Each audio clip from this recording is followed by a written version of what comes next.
Mga ka-sports, ito na ang official lineup ng Australian Boomers para sa February window. At may mga pangalan dito na pwedeng magdulot ng malaking problema sa ating national team na Gilas Pilipinas. Walang NBA superstars pero huwag kayong magpapalin lang. Dahil ang Australia, kahit local league players lang ang dala nila, disiplinado, physical at sanay sa international system. Sa video na ito, isa-isahin natin ang lineup ng Boomers, sino ang pinakadelikado at paano kaya sasagot ang ating national team. Kung trip mo po ang ganitong content, pa-iwan ng follow at pa-subscribe na din. Tara po, simulan na natin.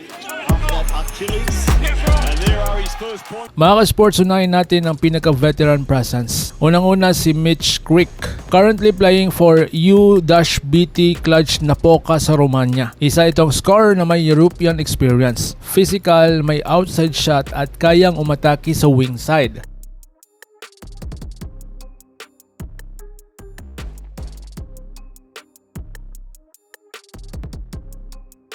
Kasama rin si Nick Kay, isang pamilyar na pangalan sa international basketball. Naglalaro sa Japan para sa Shimane Susano at isa siya sa pinaka-consistent na big man ng Australia sa FIBA tournaments. Marunong dumepensa, may outside shooting at mas mataas ang basketball IQ.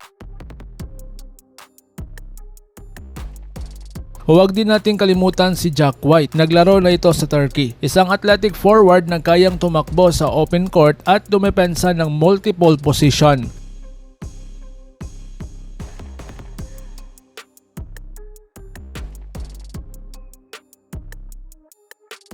Mga ka-sports, kahit wala ang NBA stars tulad ni Patty Mills at Josh Giddey, solid pa rin ang kanilang core. Mga ka-sports, dito naman tayo sa mga NBL standouts, ang tunay na mapanganib. Ngayon tignan natin ang mga NBL players. Dito talaga po ang pinakadelikado. Unang-una si Tanner Krebs, na galing sa Melbourne United. Isang stretch forward na may shooting ability. Kapag uminit ito sa tres, malaking problema sa depensa. 5 minutes of this first quarter is just something that we don't typically see from a United team.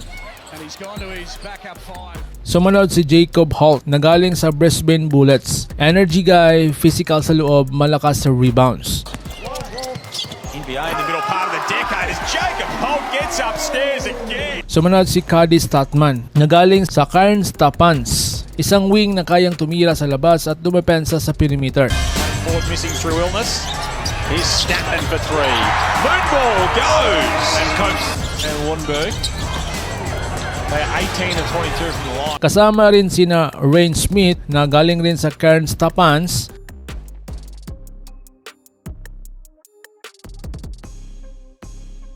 Sam Froilong na galing din sa Illawarra Hawks.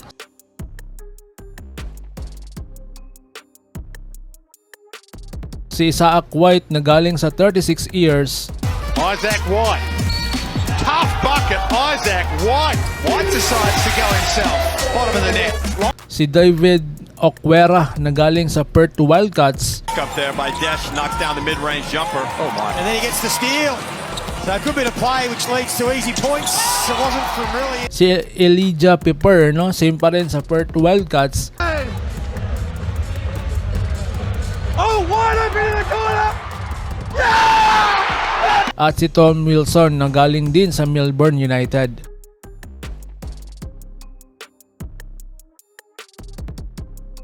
Mapapansin ninyo, karamihan ay galing sa NBL at alam natin na ang NBL ay isa sa pinaka-physical na liga sa buong mundo. Ibig sabihin, hindi sila madaling mabuwag sa ilalim. So ngayon, paano sasagot ang ating national team na Gilas Pilipinas? Kung haharapin ito ng Gilas, ano ang kailangan? Unang-una dyan ang physicality. Hindi pwedeng pa skill lang. Kailangan pantayan ang lakas sa loob. Sumunod ang rebounding. Ang Australia loves the second chance points. Sumunod ang perimeter defense. Marami sa kanila marunong tumira sa labas. Kaya ang tanong ngayon mga ka-sports, may sabat ba tayong depth sa frontline para tapatan sina Kai, Froling at Krebs? At sino ang magiging X-factor ng ating national team na Gilas Pilipinas? So ngayon, bakit delikado pa rin kahit wala silang NBA? Mga ka-sports, tandaan niyo ha, ang Australia ay may system. Kahit sino ang ipasok nila, alam nila ang kanilang role. Dahil nga sanay sila sa team defense, ball movement, physical screens, discipline. Kaya kahit walang NBA stars, hindi sila dapat maliitin. So ngayon mga ka-sports, sa tingin ninyo, kaya bang talunin ng Gilas ang lineup na ito?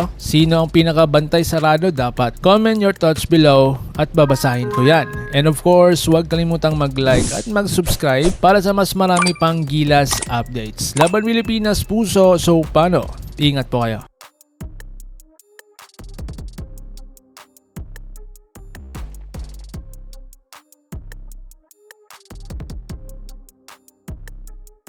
Mga ka-sports, kung hilig ninyong bumili ng mga Gilas jersey, Gilas accessories at mga gamit na pang basketball habang nanonood po kayo sa aking mga videos, kindly check this basket on this lower part ng ating video at magpa-pop up yung ating mga items sa gilid. Mga legit po yung mga items dyan, and see to it po na makabili po kayo ahead of time kasi meron po yung mga discounts and mga promos depende po sa seller. And also, kunting suporta din as a content creator po. Salamat!